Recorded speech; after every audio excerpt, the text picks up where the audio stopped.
when a quiet widower discovers a public park built illegally on his land by a ruthless HOA queen, his peaceful retreat turns into a battleground. But when she loses control, she doesn't back down. She declares war. What begins with swings ends with handcuffs. This is how suburbia goes savage.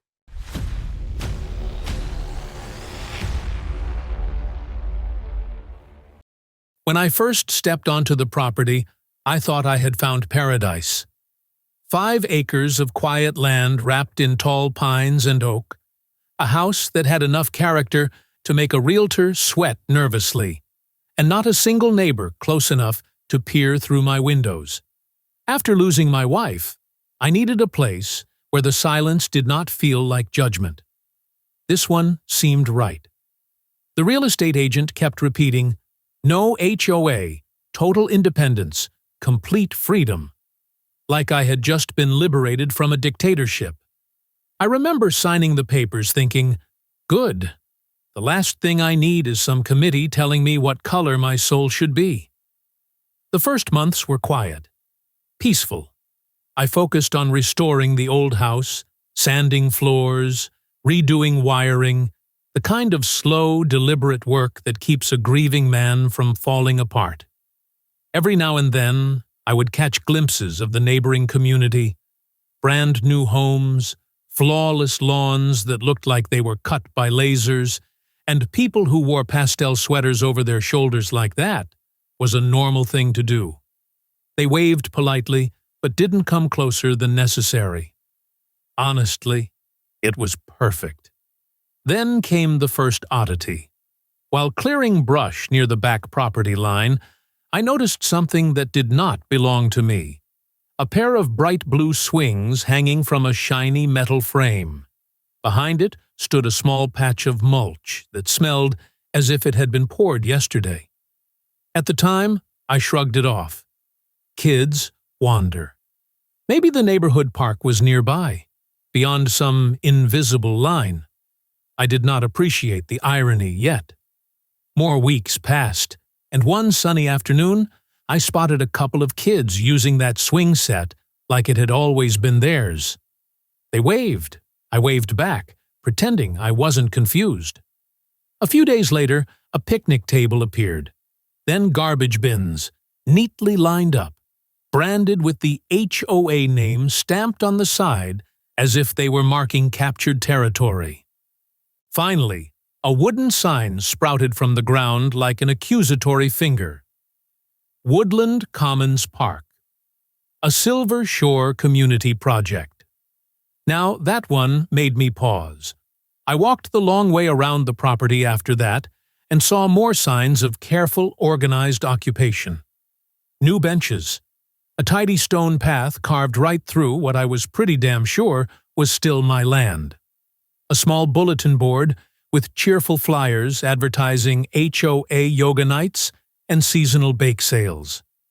The kind of suburban propaganda meant to convince you that happiness comes in beige.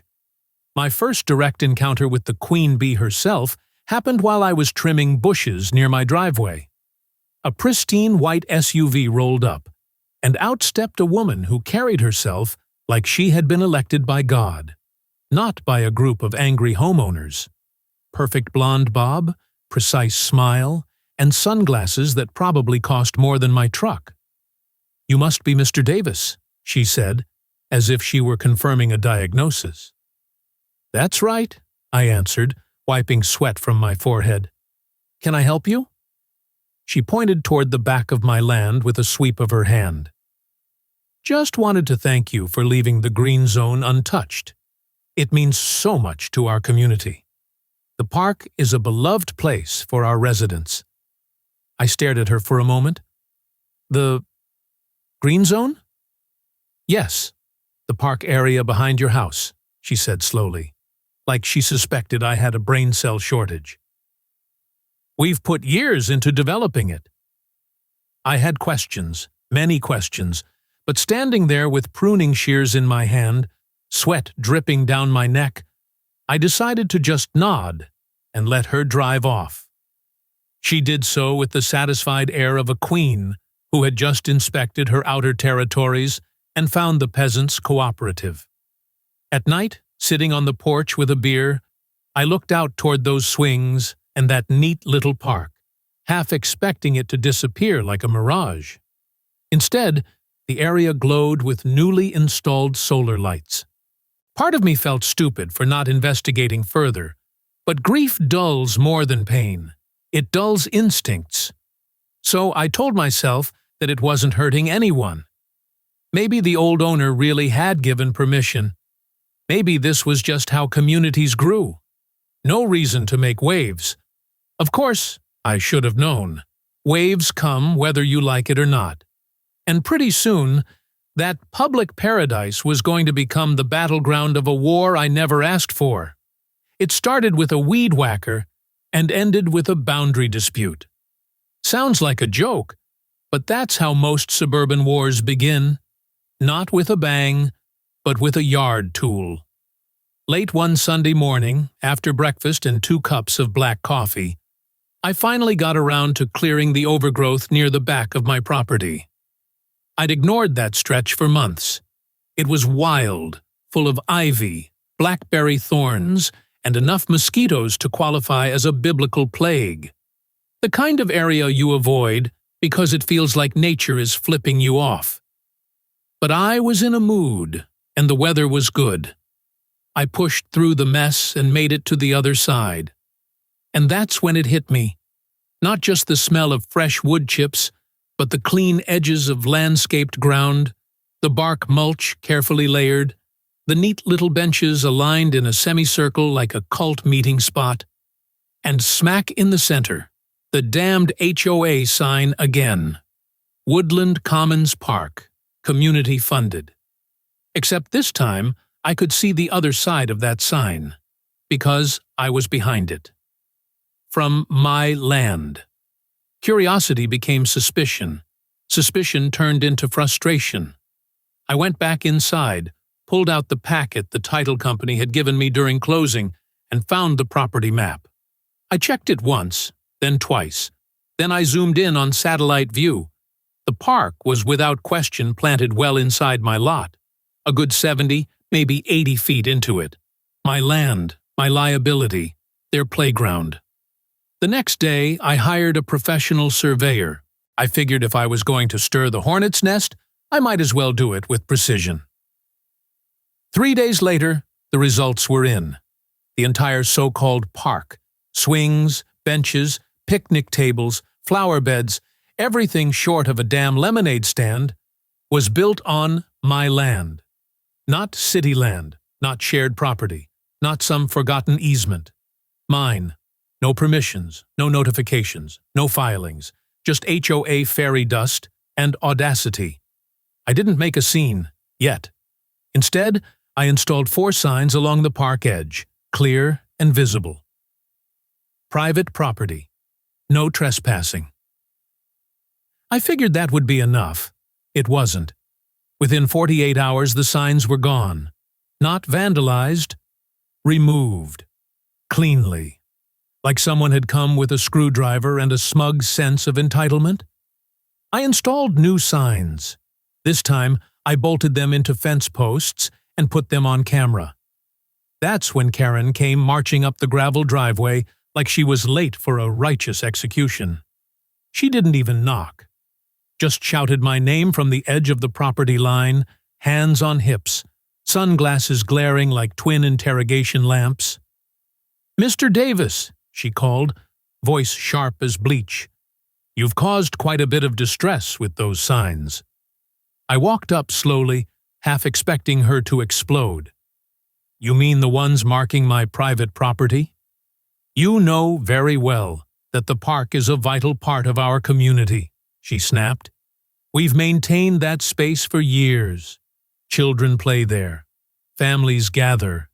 Removing those signs was necessary for the comfort and security of our residents."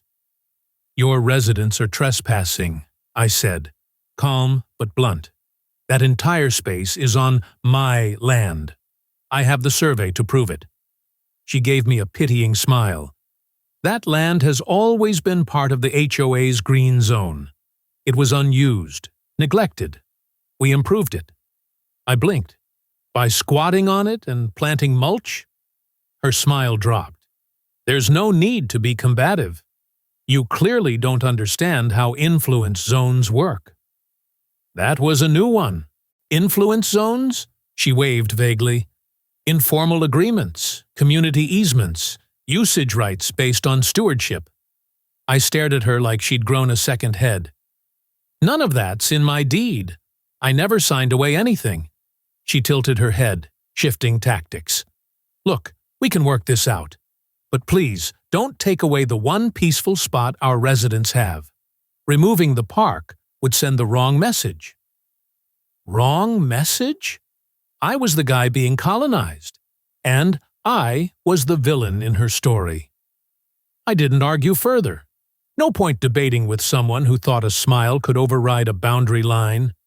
I simply repeated that I wanted all HOA property removed within 30 days. Her reply? A laugh that said she didn't take me seriously. Later that week, a flyer arrived in my mailbox. Full color, glossy, professionally designed. A picture of the park, kids playing, an elderly couple smiling like a pharmaceutical ad, and in bold across the top, Save Our Park. Underneath, new resident threatens to destroy cherished neighborhood space. Join us in protecting what we built together. I wasn't even named, just called the new resident, like some faceless villain in a made-for-TV special. Apparently, they'd distributed copies all around the HOA neighborhood. The message was clear. I'd touched their shrine, and now I had a target on my back.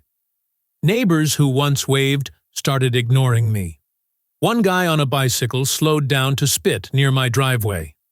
A dog owner accidentally let his mutt crap right next to my fence. Twice. Every passive-aggressive trick in the suburban playbook. That's when it really hit me. This wasn't going to blow over. It wasn't a misunderstanding. It was a takeover, and I had just become the last holdout in enemy territory. I used to think that people who fought over property lines were ridiculous. The kind of folks who measured grass height and called the cops when someone's hedge grew an inch too far. Now, here I was, fully enrolled in the course. Petty warfare, advanced level. Except there was nothing petty about what the HOA had done. Hiring the surveyor was my first smart move. The man arrived with equipment that looked like it could summon aliens, tripods, laser mapping gadgets, a tablet that beeped every few seconds like it was hunting treasure. It took him half the day to chart the exact boundaries, and by the end of it, he showed me a digital map. The park's structures were sitting a good 30 yards inside my land, not 1 inch near the legal boundary. His professional summary: they stole your property. The words were simple. The implications weren't. Armed with that data, I reached out to a property attorney named Rachel Sanders. Calm voice, sharp eyes, and a handshake that felt like she had just won a case even before hearing it. I explained everything: the park, the flyers, the disappearing signs, the queen of suburbia known as Karen. She listened without interrupting, jotting occasional notes. Finally, she looked up and asked, "Are you willing to go all the way with this?" "Do I have a choice?" I replied. "You always have a choice," she said. "But letting them get away with this means they'll take more. People like your neighbor don't stop until someone stops them." We sent a formal cease and desist to the HOA. Remove every single playground feature, bench, sign, rock, blade of grass they installed within 30 days, or we'd file suit. Their response arrived 2 days later, delivered by a man in a golf cart who refused to make eye contact. A printed, borderline smug letter from the HOA board stating, "We dispute your claim of ownership and will continue to maintain and utilize the land in question as community property." In other words, Go to hell, Michael. Rachel instructed me not to respond emotionally. Good advice, because I really wanted to set the picnic tables on fire, just to clear space. Instead, we filed the lawsuit. After that, the HOA machine went into propaganda overdrive. Overnight, the park became the soul of the neighborhood, at least according to the stream of angry posts popping up in local Facebook groups. Suddenly, it was the location where troops returned from war, where sick puppies found new homes, where elderly residents remembered their youth. The way they talked, you'd think the place cured cancer. A few residents approached me directly. One older woman brought her grandson to my front porch, both armed with sad puppy eyes. "Why would you take away the only playground nearby?" she asked. "He loves the swings. He doesn't have many friends." "He can play," I said gently. "But this is private land. The HOA ignored property rights." She shook her head like I was speaking an alien language. "Property isn't more important than community," she whispered, shuffling away as if I had kicked the boy in the teeth. If she only knew what her benevolent HOA queen had done. A week later came the first inspection from the county building department. According to the inspector, the HOA had filed a complaint claiming my house had unpermitted structural alterations. He walked around with a clipboard and a bored expression, eventually shrugging and leaving. Nothing was wrong.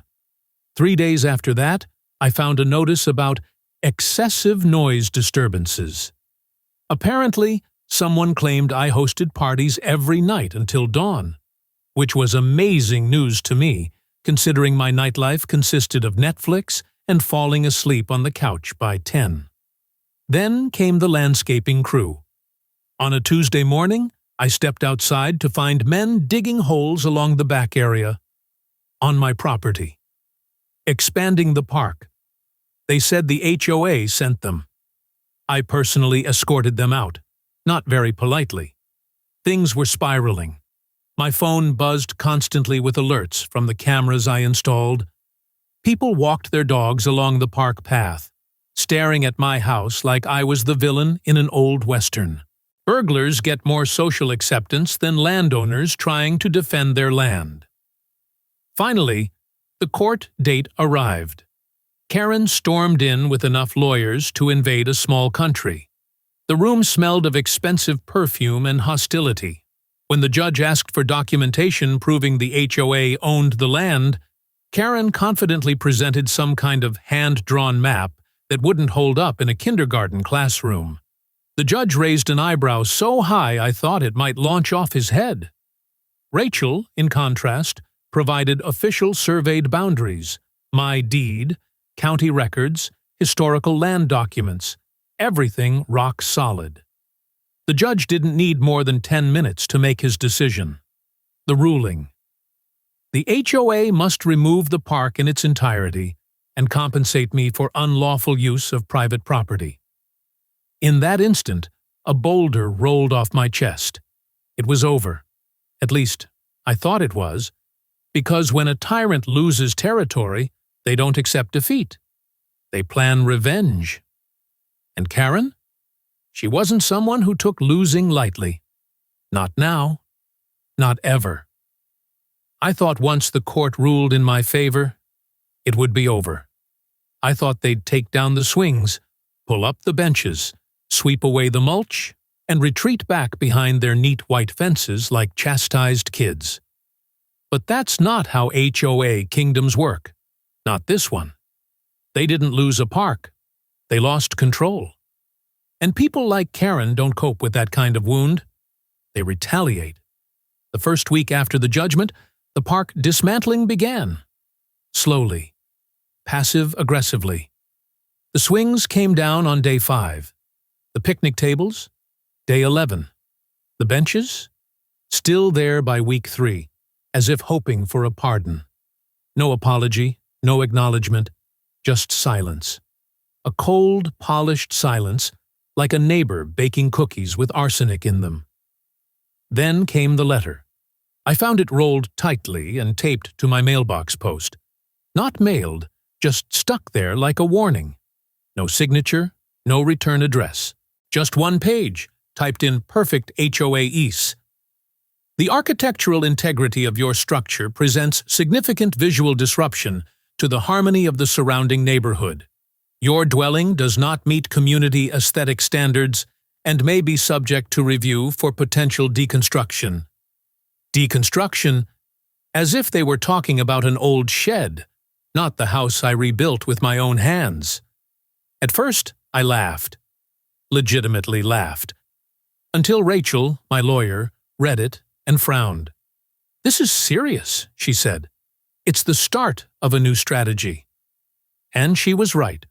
Over the next 2 weeks, I received 4 formal notices from various county departments. One claimed I was operating an unlicensed business from home. Another said my roof color violated local historical preservation codes, which was rich, considering my house wasn't even within city historic zones. One inspector showed up to check for unreported water usage anomalies. He looked confused when all he found was a retired guy brewing coffee and replacing deck boards. I started documenting everything, every visit, every phone call, every suspicious knock at the door. One night, I even found a HOA board member standing across the street, taking pictures of my house with a DSLR lens like he was shooting for National Geographic. The wild recluse in his natural habitat. Then the neighborhood flyers returned, this time with my face on them. Unsightly home lowers surrounding property values. Unlicensed build violates community aesthetic code. Help us protect Silver Shore's visual integrity. It was surreal. The same people who once picnicked on my lawn were now accusing me of being an architectural menace. My house wasn't a castle, sure, but it was clean, well-maintained, and legally compliant.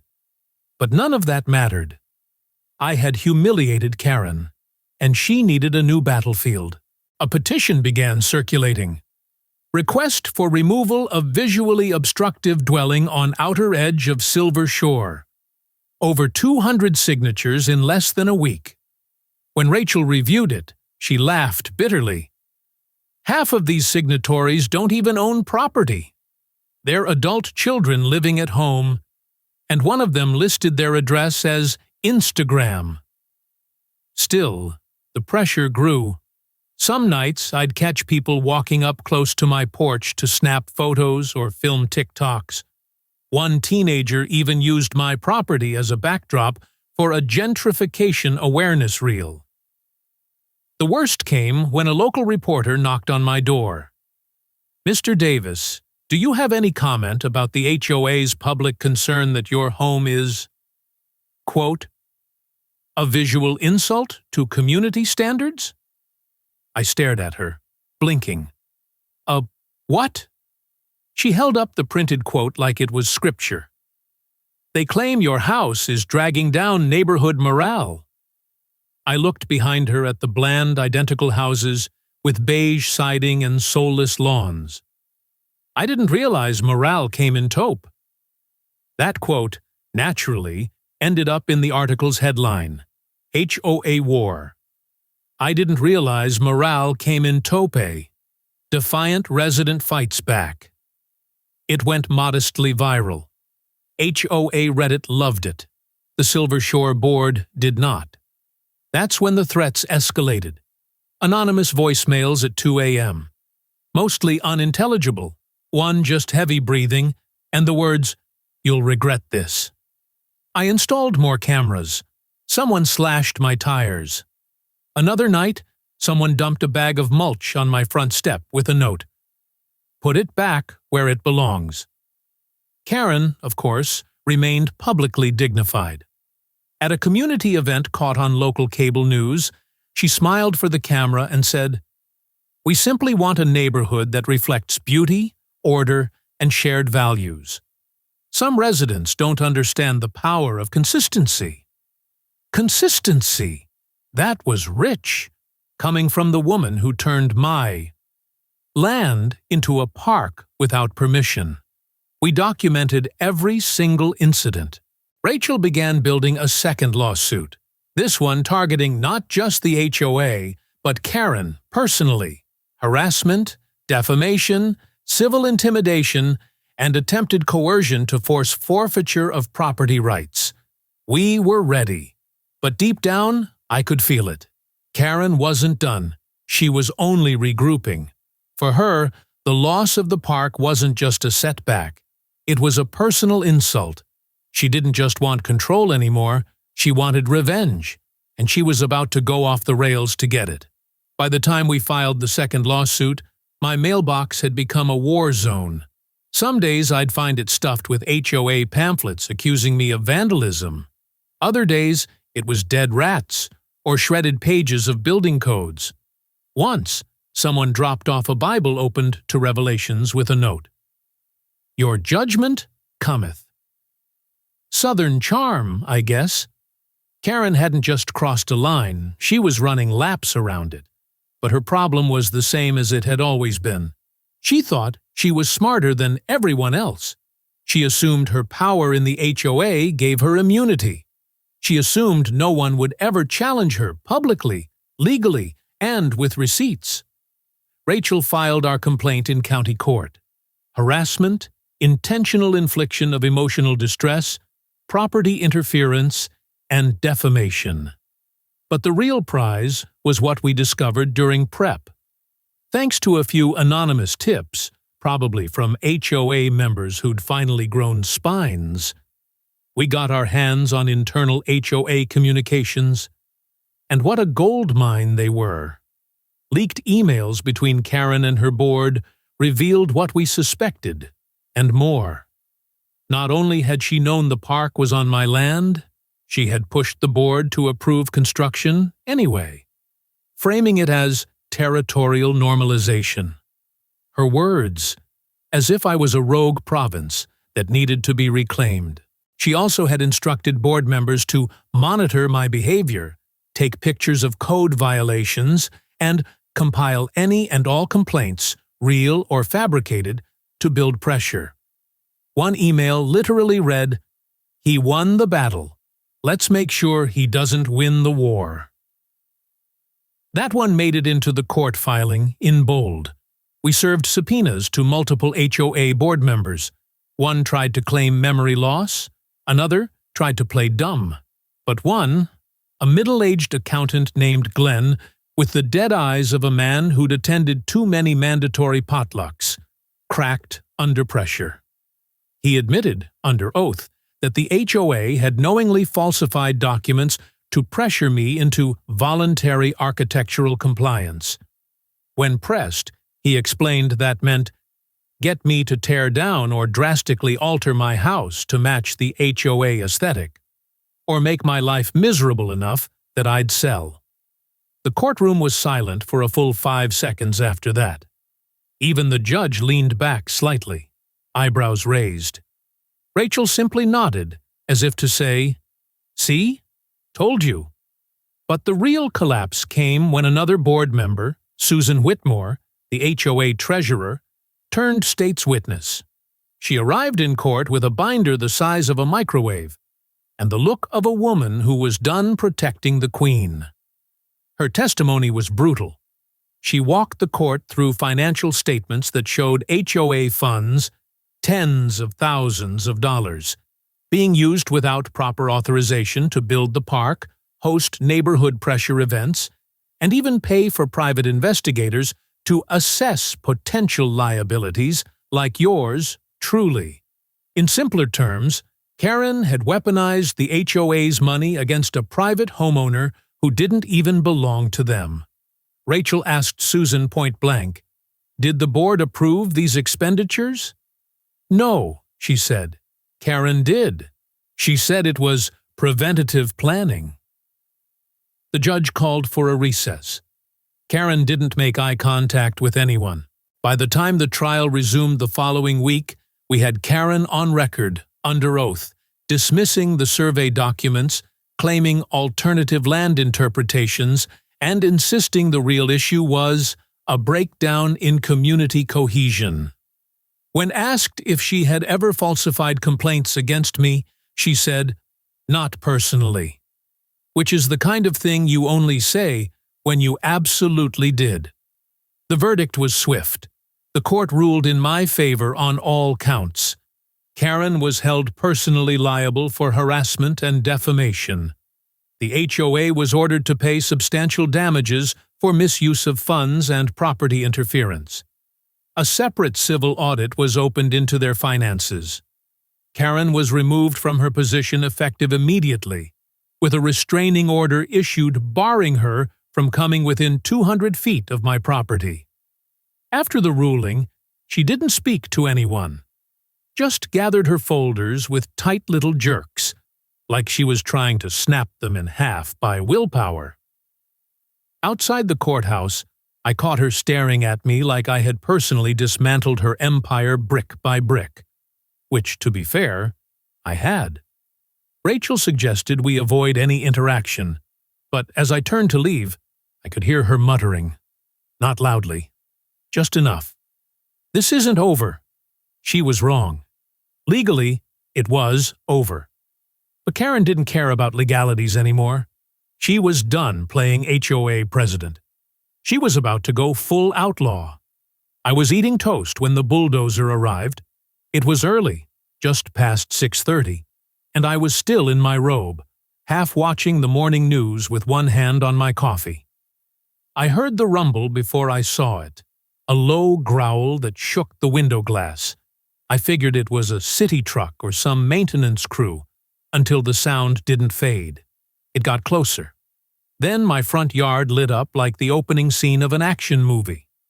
A yellow bulldozer rolled down my gravel driveway, flanked by two unmarked white trucks. 3 men in work uniforms hopped out, one with a clipboard, another with spray paint, and the last one carrying a bright orange hard hat and a folded copy of what looked like a legal document. I opened the door in slippers, disbelief hanging on my face like a towel. "Can I help you?" I called out. One guy looked up, clearly not expecting resistance. "We're here for the deconstruction," he said, pointing to the house. "The what?" He waved the folded paper. "Demolition order. Structures non-compliant." I walked down the porch stairs barefoot, grabbed the paper and scanned it. It looked official at first glance, county letterhead, seal, signature, until I spotted the obvious. The address was listed as Silver Shore HOA Zone 4, Lot 17. That wasn't my property.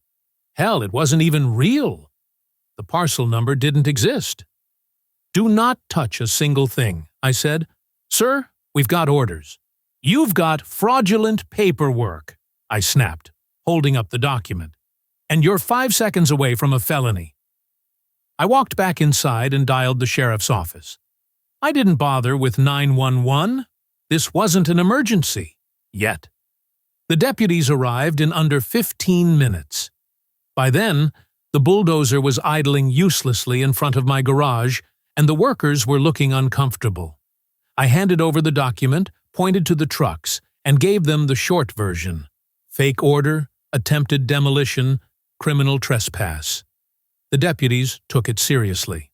One started questioning the workers while the other got on the radio, calling in a request to verify the order through the county clerk. 20 minutes later, we had confirmation. There was no demolition order. The document was a fabrication, a convincing one, but still fake. The workers were detained for further questioning. That's when one of them cracked. He admitted they were subcontracted by a private party, a Mrs. Karen M. He said she told them the house was an abandoned illegal structure on HOA grounds and needed urgent removal before it became a liability. She had paid them in cash. Deputies requested a warrant. By that afternoon, Karen's house was being searched by investigators. What they found was worse than I expected, and I had expected quite a bit. There were multiple forged documents on her laptop and printer. drafts of complaints in other residents' names, surveillance photos of my house with notes about entry points and line-of-sight obstructions, a separate file labeled Puig's Restoration Plan, outlined detailed sketches of the area after my house would be removed, benches, pergolas, even a yoga platform labeled Community Tranquility Zone. They arrested her that evening. I was sitting on my porch again when they came. 3 cruisers. Karen walked out in cuffs, chin up, face frozen in that same practiced smile she always used when cutting cakes at HOA picnics. But this time, it didn't quite reach her eyes. I didn't say anything. Neither did she. But I saw it. The flicker of rage behind her blank stare. The disbelief that she'd finally lost everything. Not just a court case, not just a park, not just a vote. Everything. The news broke within hours. HOA leader arrested for demolition, plot and document forgery. The headlines spread fast. Local news stations camped out on the sidewalk. Some folks cheered. Others looked stunned, as if they'd found out their mom had robbed a bank. I watched it all unfold like someone seeing the end of a long, slow train wreck. Horrible, surreal, but inevitable. Karen was charged with multiple felonies: fraud, criminal mischief, conspiracy to commit property destruction, and unlawful surveillance. Bail was denied. At the preliminary hearing, she stood like a ghost in a beige suit, her voice barely above a whisper. The prosecution read out the evidence. I sat in the back, stone-faced. Her lawyer tried to argue mental distress, temporary lapse in judgment. But the judge wasn't buying it. The phrase he used stuck with me. This wasn't a lapse, it was a pattern. Karen was remanded into custody pending trial. Outside the courthouse, reporters kept asking how I felt. Relieved, I said, but not surprised. Someone asked if I forgave her. I didn't answer that one, because forgiveness is a door. And Karen had spent the last year trying to bulldoze mine. A year passed. The headlines faded. The reporters stopped calling. The flyers disappeared. Silver Shore HOA elected a new board. They sent me a formal letter, typed, notarized, and delivered with something that almost resembled humility, apologizing for previous missteps and individual misconduct not reflective of our values. I read it once, tossed it in a drawer, and never replied. But things had changed. You could feel it in the air, like the way summer smells different after a storm. Quieter. Cleaner. Or maybe that was just me, finally breathing normally for the first time in months. The back part of my land, the old battlefield, had grown over with weeds during the chaos. For a while, I didn't have the energy to touch it. Every time I looked at that patch of ground, I saw ghosts. Kids swinging where they shouldn't. HOA members snapping pictures behind trees. Karen standing there with her clipboard like it was a sword. But one morning in spring, I woke up and decided I was done living in someone else's war zone.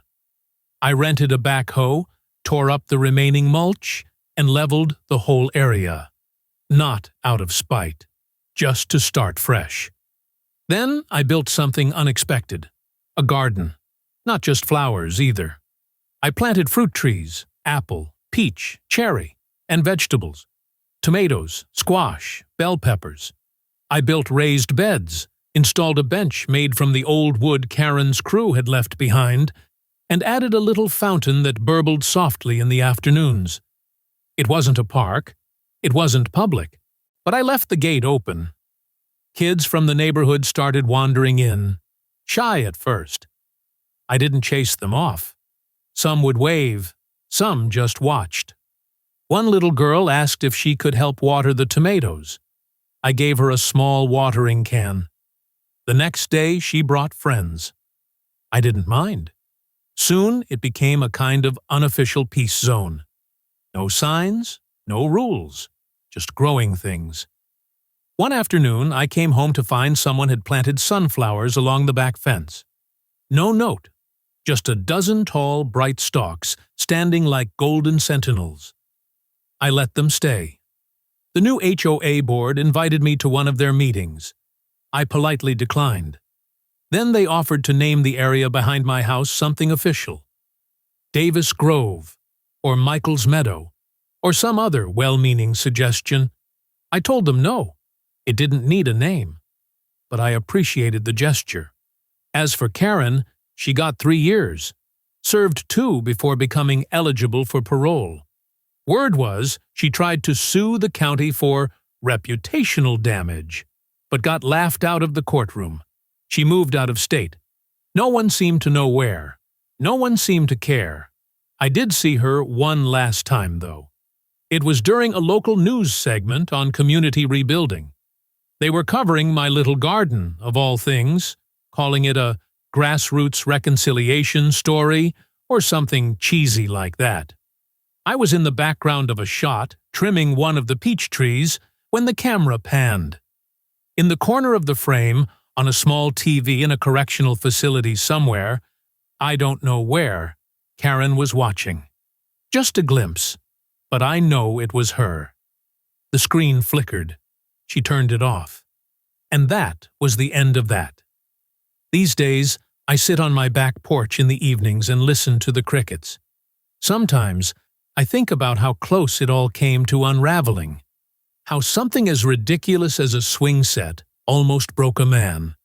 But then I remember, it wasn't about the swing set. It was about standing your ground and maybe, just maybe, planting something that grows back stronger.